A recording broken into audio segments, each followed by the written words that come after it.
nuestro argumento. Entonces, para aportar a este ciclo de conferencias, voy a hablar en los siguientes minutos del tema de persuasión y conocimiento en el discurso, sus diferencias y alcances. Bueno, empecemos aclarando qué es un discurso. Todos pensamos que entendemos más o menos lo que es un discurso, y sí, más o menos lo entendemos, pero vale la pena explicitar cuáles son algunos de sus elementos constitutivos. Tendríamos que decir para empezar que un discurso es una colección de diferentes elementos. O sea, nunca es un bloque homogéneo, ¿no? Tiene distintas fases, tiene distintas partes, y lo que intenta el discurso es uniformar o unificar esta colección de elementos. Entonces, yo empiezo a dar un discurso saludando, por ejemplo, ¿no? No empiezo diciendo, bueno, yo venía a esto, gracias, ¿no? No, uno saluda, uno observa si el mensaje está llegando, o si tengo que hablar más fuerte, o si tengo que cambiar alguna estrategia, y todo esto va sumando elementos que el discurso tiene que unificar y uniformar para formar una unidad, ¿no? Entonces, el discurso es, en ese sentido, una narrativa. Y como toda narrativa, es una interpretación de los eventos o de los hechos. ¿Por qué una interpretación?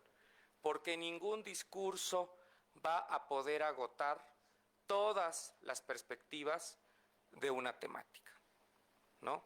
Yo, a la hora de seleccionar qué voy a decir y qué no voy a decir, estoy haciendo una interpretación de los hechos, una interpretación de los eventos. Por lo tanto, estamos hablando de una narrativa.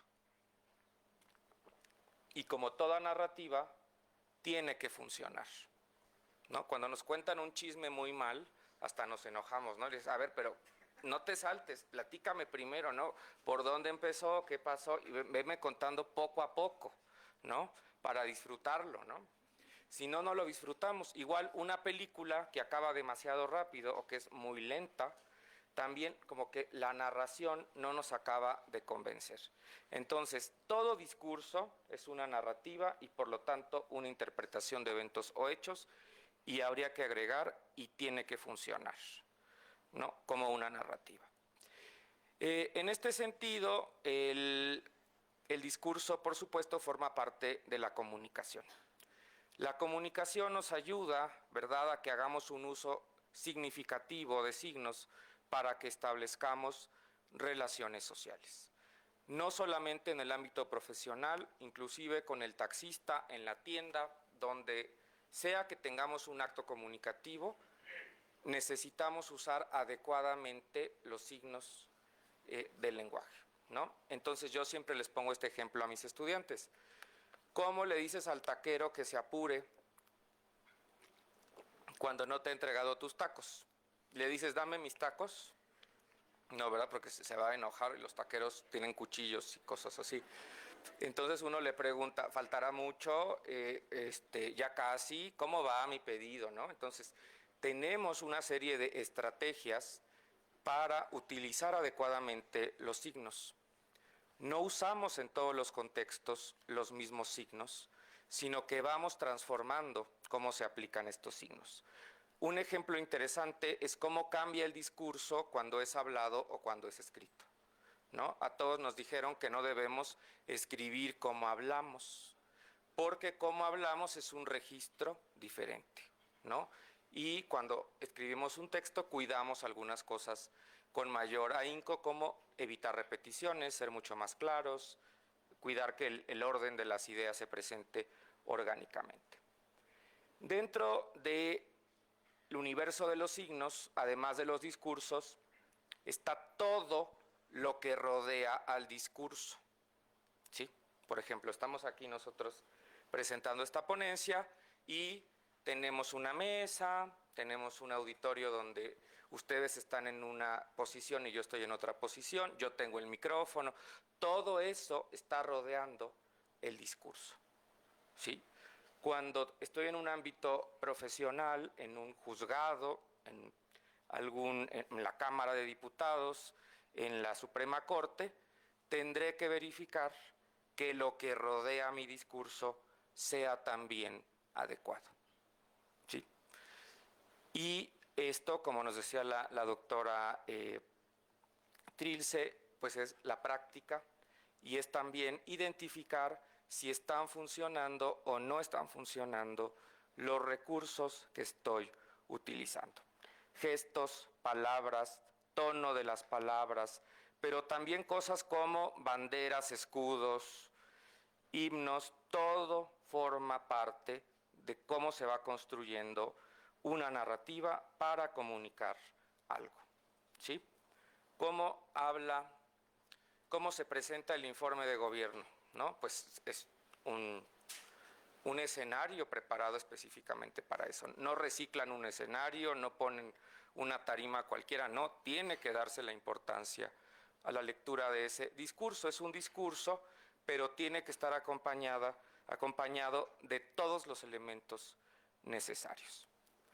Bueno, nuestra construcción de la realidad está fuertemente mediada, sería una mejor palabra aquí, por los discursos que recibimos y que habitualmente mantenemos y repetimos. Estamos rodeados todo el tiempo de ciertos conceptos, por ejemplo, los derechos humanos, ¿no? Cuando estamos estudiando derecho, no podemos quitarnos una serie de elementos constitutivos de esta profesión como son los derechos humanos, ¿no? Y de tanto estarlo escuchando, de tanto estarlo diciendo, prácticamente esperamos que todo lo que sucede en las instituciones, que todo lo que sucede en el actuar de los profesionistas del ámbito del derecho esté atravesado por estos discursos, ¿no? Hay otros discursos que son un poco más invisibles, por ejemplo, los discursos que nos dicen en términos de género qué está permitido para los hombres y qué está permitido para las mujeres. Es silencioso, no lo decimos explícitamente, pero se está jugando también todo el tiempo, ¿no? Que la cocinita sea rosa y los coches sean azules, ya nos está dando de alguna manera, materializando también un discurso, ¿sí? Por lo tanto, bueno, para entender adecuadamente la construcción de un discurso, y ahorita ya iremos al ámbito jurídico, necesitamos entender que tiene elementos, tiene funciones, y tenemos que organizar esas funciones y esos elementos, estructurar nuestro discurso para hacer llegar la información. Y en el ámbito jurídico, la información se hace llegar de maneras muy particulares, ¿no? Tienes que saber una terminología, tienes que saber los plazos, tienes que saber hasta una morfología del texto, dónde va cada cosa. Todo esto nos va a permitir que llegue adecuadamente nuestro mensaje, ¿sí? ¿Qué pasa cuando les dan un documento que está lleno de faltas de ortografía? ¿Ponen atención al documento? No, ponemos atención a las faltas de ortografía. Y si nos dan un documento con un dibujito grandote, no, pues entonces, en lugar de poner atención al documento, distraigo la atención. O sea, yo mismo no estoy usando los recursos comunicativos para que la información llegue a quien tiene que llegar. Por lo tanto, diríamos que quien controla adecuadamente la comunicación puede actuar sobre las demás personas, tiene un poder sobre las demás personas, te sé comunicar las cosas y eso me pone en una posición diferente a que si no supiera yo hacer esto. Inclusive a nivel afectivo, ¿no? Tengo que saber generar empatía, tengo que saber ganarme a las personas que me están escuchando. Porque si las personas tienen, en lugar de afectos positivos, afectos negativos hacia mí, por más que yo diga, por más que yo presente datos, por más que yo diga lo que quiera decir de manera sustentada, no va a tener repercusión en las personas. Por lo tanto, la comunicación es conocimiento, ¿no? Y el conocimiento necesita de una narrativa. Bueno, ¿qué es el conocimiento? Tomamos aquí una definición, pues un poco, pues una de muchas, ¿no? Porque hay muchas definiciones de conocimiento. Y entonces podríamos decir que el conocimiento es un proceso a través del cual el individuo se hace consciente de su realidad, ¿no? ¿Qué es el conocimiento sino hacernos conscientes de nuestra realidad? Cuando digo que conozco algo, es que estoy ampliando mi conocimiento sobre el mundo, ¿no? Por eso no puede haber conocimiento de cosas falsas. El conocimiento siempre es conocimiento de cosas verdaderas, ¿sí? Y además, como ya dijimos, el conocimiento puede tener muchas otras maneras de entenderse, ¿no? Por un lado es la contemplación, porque pues conocemos el mundo, vemos cómo es el mundo. Por otro lado, podríamos hablar de una asimilación, pero también de una creación del conocimiento. Entonces, esta comunicación en la que están, este universo de la comunicación en la que habita el discurso, requiere que sepamos utilizar los diferentes elementos adecuadamente, con el objetivo, como ya dijimos, de que la información llegue a las personas, pero también que las persuada. No es lo mismo entregar información que persuadir a las personas, ¿no? Todo el tiempo estamos escuchando información, todo el tiempo, ¿no? Alguien nos da un consejo, alguien nos recomienda algo, y muchas veces, pues, no, decimos, bueno, muchas gracias, y yo voy a hacer lo que considere pertinente. Una comunicación efectiva sí logra que las personas que recibieron el mensaje actúen de alguna manera. Es decir, el discurso modifica el escenario intersubjetivo en el que estamos permanentemente hablando, ¿sí? Y ese escenario intersubjetivo puede ser el ámbito jurídico, pero también puede ser el ámbito médico, o puede ser la literatura, o puede ser cualquier otro ámbito, ¿sí? En este sentido, pues vamos a hablar ahora de la persuasión. Bueno, la persuasión a veces se le critica como que es tramposa, ¿no? Que la persuasión en realidad pues es como sacar los truquitos, usar ciertas estratagemas para que el auditorio coincida con lo que estoy diciendo, ¿no? Y sí hay muchas estratagemas, ¿verdad? El tono de voz que utilizo, hasta la ropa que utilizo, todo forma parte del mensaje, ¿no? Si me quiero ver más serio, si me quiero ver menos serio, si quiero hacer énfasis en algo, ¿no? Por lo tanto, podríamos decir que la persuasión no es que sea como una mera trampa o un mero desconocimiento, sino que puede ayudar a señalar algunos hechos de la realidad, ¿no? En el caso del ámbito jurídico, pues queremos señalar, ¿no? Un argumento, ¿no? Que mi argumento sea escuchado y sea apoyado por el lector.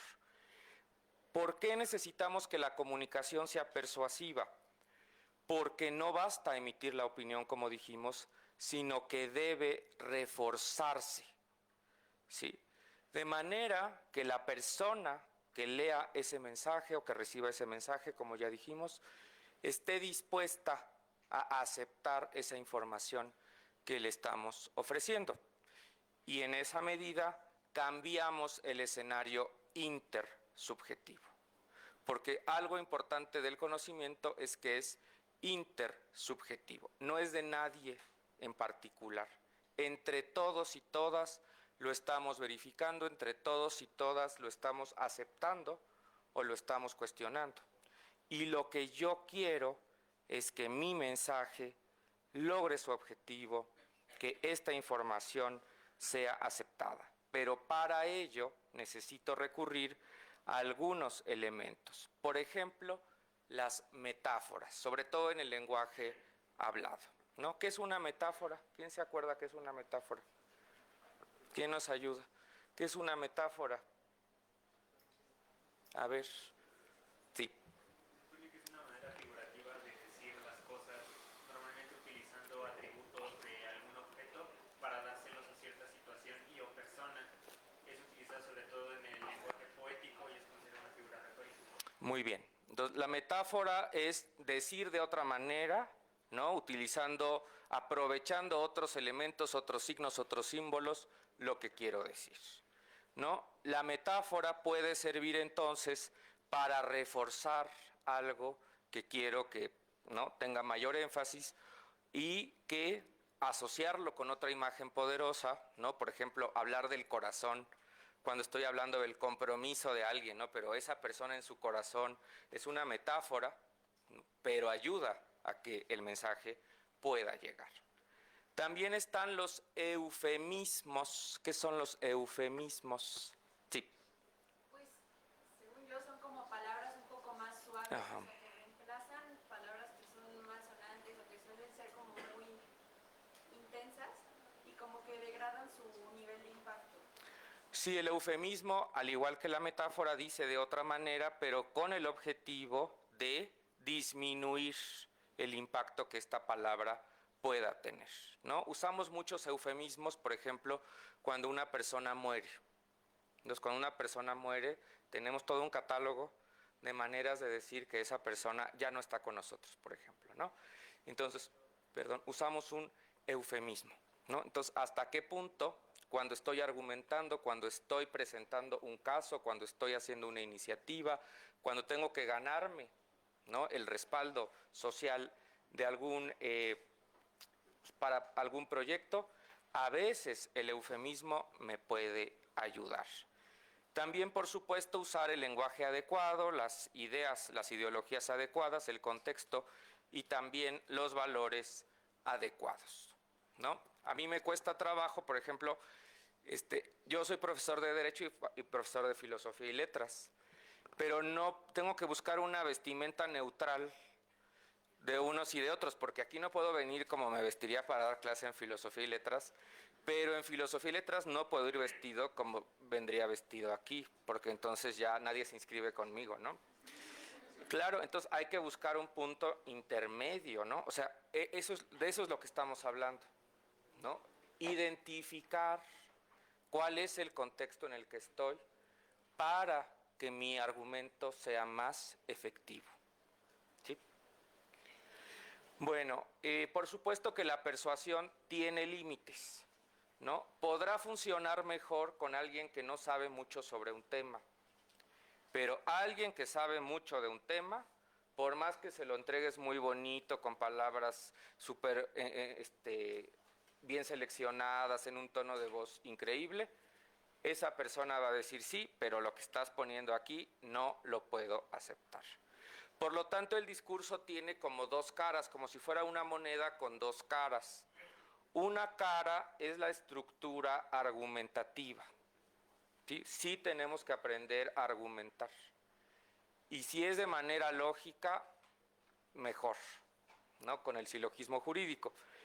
Y la otra parte es los recursos comunicativos que tiene nuestro discurso. Entonces, necesita las dos partes. Una persuasión, aunque esté bien estructurada, no va a poder evitar que alguien se dé cuenta de un argumento débil. Pero tampoco me sirve tener un gran argumento si no lo sé comunicar. Entonces son las dos caras de una misma moneda. ¿Sí? Por lo tanto, persuasión y conocimiento dentro de un discurso no son elementos contrarios, pero hay que saberlos manejar, identificarlos. Y para ello, pues necesitamos herramientas ya muy bien pues documentadas que llamamos el análisis del discurso, ¿no? El análisis del discurso es esta, digamos, área del conocimiento que se encarga de analizar con mucho cuidado cómo está construido este dispositivo argumentativo para analizar la narrativa y el lenguaje y observar en todos sus elementos si está o no está funcionando, ¿no? Y hay gente que es muy buena para la parte persuasiva, ¿no? Los famosos otros datos, ¿no? Pues nunca vimos los otros datos, pero es muy poderoso decir, tengo otros datos. Y si eres el presidente y dices, tengo otros datos, pues a lo mejor sí tienes otros datos. O sea, es muy fuerte decir esto, ¿no? Por lo tanto, la persuasión, ¿no? Pues es un ámbito fundamental del discurso, porque como en ese caso, pues acaba llevando la balanza hacia su propio territorio. Y es muy difícil refutarlo. Si es el presidente y lo dice, bueno, si le puedes preguntar, si le puedes decir, oye, explícame, pero finalmente, pues sí, tendrá acceso a información que nosotros no necesariamente tenemos. Bueno, vamos ahora al análisis lógico estructural de los argumentos. Bueno, para poder analizar un discurso, pero también para construirlo, necesitamos ser conscientes de los elementos estructurales, ¿sí? Los discursos tienen elementos intencionales y elementos no intencionales. Eso es súper interesante. Yo pienso que yo lo estoy decidiendo todo, pero no estoy decidiéndolo todo. Hay sesgos que atraviesan mi discurso, ¿no? Por ejemplo, en otras épocas, pues las personas no decían somos unos discriminadores y queremos excluir a los pueblos indígenas, por ejemplo, ¿no? Pero estaba ahí la exclusión, ¿no? No era su intención, pero podría estar ahí esa exclusión, ¿no? O también el caso de temas de género. No necesariamente decían somos machistas y vamos a hacer leyes machistas, pero había repercusiones machistas que podían atravesar un discurso. Entonces, es muy importante saber, sí, tenemos que cuidar todos los elementos, que tengamos el mayor control posible del discurso, pero habrá otros elementos contextuales que se van a reproducir en este discurso. Y entonces sí, en algún momento, años después, cuando lea este texto, cuando alguien lo estudie, cuando alguien lo revise, puede que encuentre cosas que no necesariamente yo intencionalmente quería poner en el discurso, ¿sí? Por lo tanto, bueno, esto forma parte del análisis de un discurso. ¿Cuáles son los elementos intencionales del autor y cuáles son los elementos contextuales que se colaron en los discursos? Y a todos se nos cuelan cosas. Hacemos chistes que tienen que ver con nuestra época, usamos metáforas que tienen que ver con lo que está pasando a nuestro alrededor. Silenciamos otras cosas, es decir, claro que hay elementos contextuales que se van a colar en los discursos. Bueno, el discurso sobre todo tiene un mayor pues peso, un mayor respaldo, cuando quien lo genera es una institución de poder, ¿no? El contexto justamente ayuda a que este discurso, de entre todos los discursos, se le vea como algo importante o fundamental. En un discurso político, como es un discurso que tiene que ver con este ejercicio del poder, como ya nos había dicho la profesora, pues espera que haya pues un uso adecuado de la voz, de la estética, del estatus, de la credibilidad pública, etcétera, ¿no? Así como en las películas se busca a los mejores intérpretes para hacer un papel, así también nosotros tendríamos que ser el mejor intérprete de ese discurso, de esa narración que estoy presentando, ya sea por escrito o ya sea hablada, de manera hablada. Por supuesto que esto cambia, ¿no? Por ejemplo, si el discurso va a ser nada más entre nosotros, o si va a ser televisado, o si va a ser grabado, o sea, todo eso va a transformar el discurso, ¿sí? Es un borrador, es el borrador definitivo. Todo esto se los digo porque parece algo como de sentido común, Pero a veces, cuando estamos preparando un documento o un discurso, tenemos que hacer las preguntas suficientes para saber si le estamos dando como el cuidado necesario a ese texto, o si algo se nos está pasando. Les pongo un ejemplo. En filosofía y letras, mis estudiantes también se les olvida poner acentos, no solamente aquí en la Facultad de Derecho. Y entonces me entregan sus tesis, y entonces yo estoy poniendo acentos y siempre les digo, vuélvelo a revisar. Porque tienes que pensar que si algún día eres profesor o profesora, investigador, investigadora, presidente, tus estudiantes van a encontrar ese texto. ¿Y qué van a pensar de ti si encuentran una tesis que está hecha tan terriblemente? O sea, cada cosa que vamos haciendo, a lo mejor algunas no son relevantes, pero otras serán muy relevantes para el futuro. Y le tenemos que dar el peso necesario. El discurso entonces va orientando a unas personas o grupos concretos, usa vocabulario, expresiones, canales, frecuencias, tonos, apariencias. Todo se va diseñando para que funcione el discurso, inclusive el segmento poblacional hacia el que vamos dirigiendo el discurso. A veces es al revés. Ya tengo el discurso y voy a ver a quién se lo voy a presentar, porque no todo el público a lo mejor será formado o tiene el contexto para entender lo que estoy diciendo. Entonces, a lo mejor se va a presentar un libro de, no sé, religión, ¿no? Bueno, ¿cuál es el público adecuado para presentar ese libro? ¿En qué facultad lo voy a presentar? ¿Dónde será un lugar adecuado, ¿no?, para presentar esto?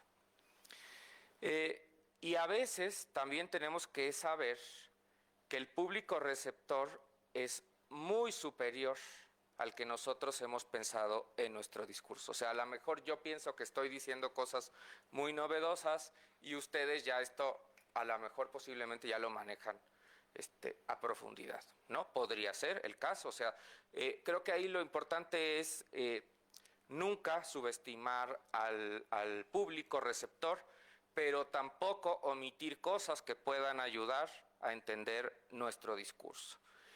Entonces hay que ir pensando los posibles receptores, incluyendo que tal vez el receptor que está recibiendo el discurso sepa mucho más del tema de lo que yo creo que sabe, ¿sí? Y bueno, esto en el ámbito jurídico, pues normalmente se tiene que suponer, porque pues los jueces y juezas, juzgadores, magistrados, etcétera, pues serían personas que saben mucho del tema, y entonces sí usaré la persuasión, pero también tengo que ser cuidadoso de no hacerlos sentir, ¿no?, que los estoy como dándoles cátedra con mi escrito, como si ellos no supieran de qué se está hablando.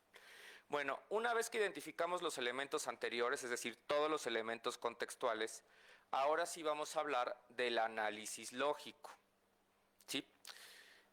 La lógica es una disciplina que se encarga de la corrección del pensamiento, ¿sí?, y busca que los pensamientos sean válidos, ¿sí? Ojo, no que sean verdaderos, sino que sean válidos, ¿sí?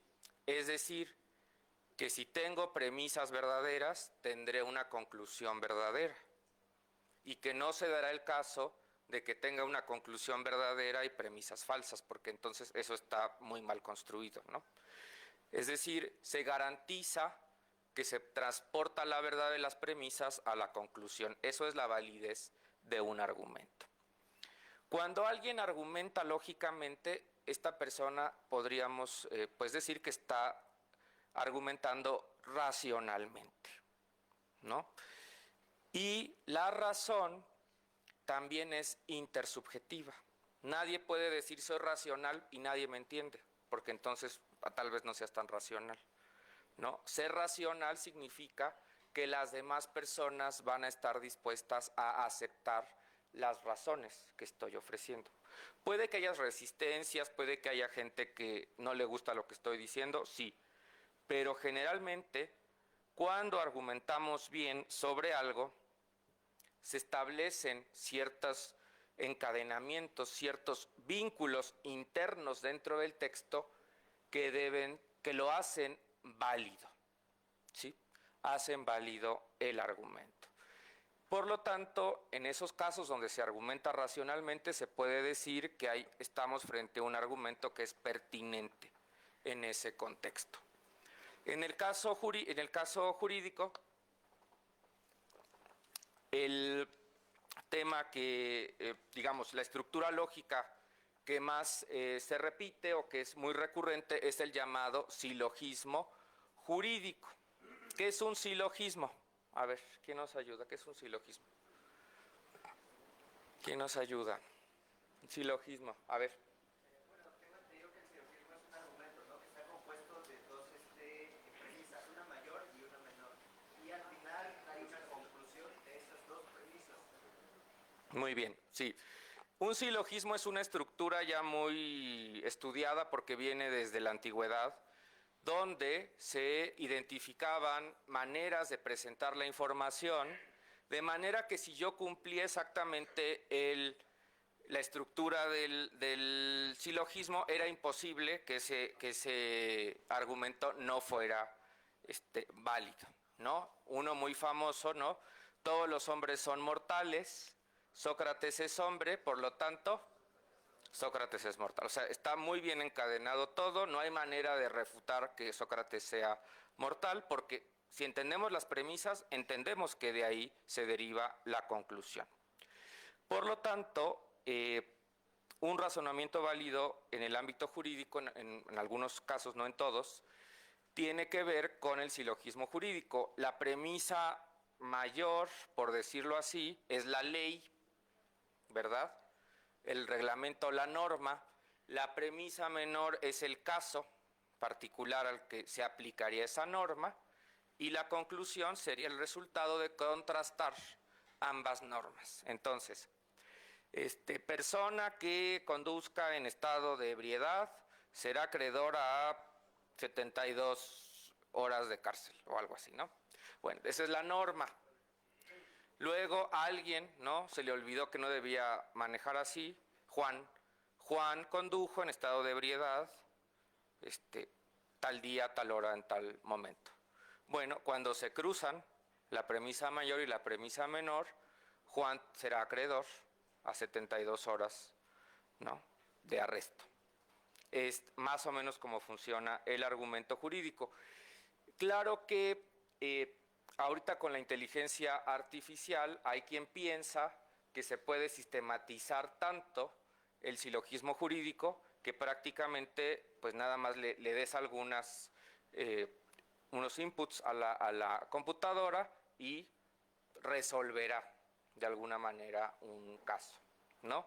Pero la argumentación jurídica en términos lógicos pues sí tiene que ser muy cuidadosa, pero no se agota el derecho en la lógica tampoco, pero tampoco le puede faltar. Sí, estamos de acuerdo. El derecho es mucho más que la lógica, porque tiene que ver con nuestras pasiones, tiene que ver con la paz social, tiene que ver con muchas cuestiones, pero tampoco le puede faltar la lógica. ¿Sí? Bueno, aquí tenemos un ejemplo de un argumento, ¿no? La premisa 1, la premisa 2, la premisa 3, hasta la premisa n. ¿Cuántas premisas son necesarias? Al menos una premisa, ¿no? Con una premisa que pueda ser suficiente ya podemos sostener la conclusión, y ahí tenemos una inferencia, ¿no? La conexión entre proposiciones que nos da pie a la conclusión. Esto sería, como es una inferencia, pues se parece más a un argumento de casos, ¿no? Como pasó A, pasó B, pasó C, por lo tanto, posiblemente esté pasando esto en general. Bueno, entonces, un argumento racional debe seguir reglas de inferencia o de transformación lógica. Estas reglas, pues, se aceptan universalmente, ¿no? Y nos permite mantener un discurso racional. ¿Qué pasaría si cada quien dijera, yo sí le entiendo a mi argumento, es que nadie le entiende, pero yo sí le entiendo al argumento, pues no nos entenderíamos de verdad, o sea, cada quien estaría afirmando cosas que en última instancia pues no podríamos llegar a un acuerdo o a un dictamen o a un resultado. Por lo tanto, lo que nos ayuda la lógica es evaluar los argumentos para poder saber si son válidos o no son válidos.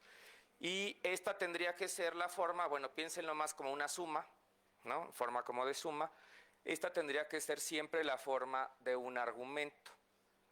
Voy diciendo mis premisas y al final pongo la conclusión. No todos los textos son así. Hay gente que empieza con la conclusión y luego nos dice las premisas. O hay gente que empieza con unas premisas, da la conclusión y luego complementa. Entonces tenemos que ser muy cuidadosos para que nosotros, nosotras, sí vayamos a la hora de reconstruir un argumento haciendo la estructura donde primero van las premisas y después la conclusión. Y esto va a evitar que tengamos falacias. ¿Qué son las falacias? No es que sea falso, la falacia no es que sea falsa. La falacia es un argumento inválido. Entonces yo voy diciendo premisa 1, premisa 2, premisa 3, premisa 4 y luego digo una premisa que como conclusión, perdón, luego digo la conclusión que nada tiene que ver con las premisas que establecí. Y ahí es donde está la falacia y puede ser muy tramposo. ¿Sí? Por ejemplo, alguien que es, no sé, muy machista, ¿no? No le hagan caso de nada de lo que diga porque es machista. Bueno, es una falacia, ¿no? Porque habrá muchos contextos donde lo que esté diciendo no tenga que ver con ser machista o no. A lo mejor está diciendo que se rellenen los extintores, ¿no? Y no le vamos a hacer caso porque es machista. Bueno, es una falacia justamente, ¿no? Y hay muchas otras falacias que se pueden estudiar y el problema de las falacias es estructural. ¿Sí? No es que sea falso, es que la conclusión no se deriva de las premisas. Déjenme avanzar un poquito más. Bueno, entonces, esto se complica mucho porque en la actualidad ya tenemos sistemas lógicos no clásicos. Anteriormente, ¿quién hizo sus tablas de verdad en la prepa? Casi todos, ¿verdad? ¿Cuáles son los valores que hay en las tablas de verdad? Verdadero y falso, exactamente. Pero ya tenemos lógicas que no solamente son verdaderas y falsas. Pueden dejarlo en indeterminado, por ejemplo, ¿no? Algo que no sepamos. Esto complica mucho el nivel de análisis que tenemos ser capaces de hacer, porque debemos buscar con mayor precisión cuál es el mejor análisis, la mejor reconstrucción de un argumento, ¿no? Lo que nos da la reconstrucción pues es mostrarnos la fuerza lógico-racional de un argumento y será muy difícil que lo puedan refutar. Cuando ya mostramos que esta conclusión es sí o sí porque se sigue de las premisas. Ya voy hacia el final. Por lo tanto, bueno, el análisis lógico nos permite entender que todo lo que suceda en el derecho tiene que ser justificado racionalmente. O sea, que todo lo que yo diga funciona al grado que se puede hacer la formalización de mi argumento y va a funcionar. Entonces, como les decía, son las dos partes. Por un lado, comunicar adecuadamente, pero por otra parte, que mi argumento esté tan bien construido que si alguien se pone a hacer toda la formalización, análisis lógico, se dé cuenta que sí se sostiene mi argumento.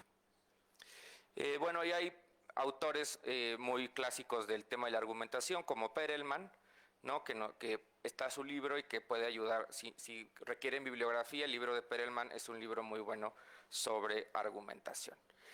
Bueno, como ya nos dijo la doctora Trilce, pues esto no es una cuestión sencilla, requiere mucha práctica, requiere que aprendamos, ¿no?, un esquema de análisis para realmente entender qué es lo que se está diciendo.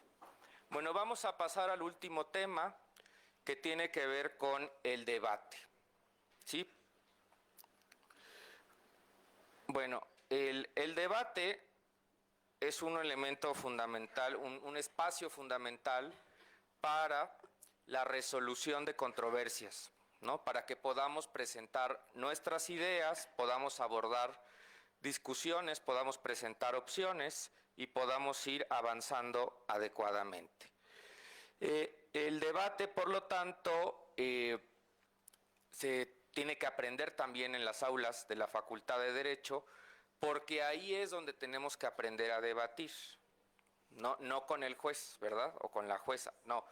En la facultad tenemos que aprender, por ejemplo, a que no puedo cambiar de posición a medio debate. ¿No les ha pasado que escuchan un debate y de repente dices, bueno, ya no entiendo qué está defendiendo esta persona porque cambió, ¿no? Cambió de opinión a medio debate? Eso no se puede hacer, por ejemplo, ¿sí? Bueno, hay muchas posiciones, muchas situaciones de controversia en las que las personas juzgadoras, abogadas, abogados, jueces, etcétera, tendrán que debatir y tenemos que tener una formación sólida para el debate. ¿Qué necesita tener el debate? Habilidades de comunicación, habilidades de exposición, de persuasión, de análisis, vincular diversos temas, tiene que mostrar capacidades de investigación. Yo no puedo entrar a un debate sin saber qué voy a debatir, ¿no? Porque ¿qué va a pasar? Llega otra persona que sí sabe del tema y me va a aplastar en el debate porque no lo voy a poder contestar, no voy a poder estar a la altura, ¿verdad? Y también, bueno, hay que poder identificar y procesar información jurídica. ¿Qué necesito para este debate? ¿Qué necesito saber? ¿No? Y bueno, la idea no es tener siempre todas las normas y leyes de memoria, pero sí, cuando voy a ir a un debate, tengo que saber qué son lo que dicen estas leyes. Bueno, por lo tanto, el primer paso para plantear un debate es cuál es el debate, cuál es la proposición que se va a debatir, qué es lo que vamos a debatir.